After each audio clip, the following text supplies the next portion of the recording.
Una. Ay, Yan, ito eh. ako't isang Pinoy. Ko at isang Pinoy. Sa puso't diwa. Pinoy na isinilang sa ating bansa. Ako'y hindi sanay sa wika. Mga banyaga!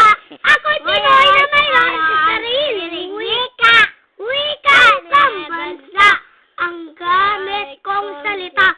Bayan kong sinilang. Angat kong lagi ay kalayaan. Sigat o Rizal na ay nagwika. Siya ay napaaral sa ating bansa. Ako'y hindi sanay sa wika. Mga banyaga. Ay, tarito lang ka. Tama na to. Alam mo, no? Ito na daw.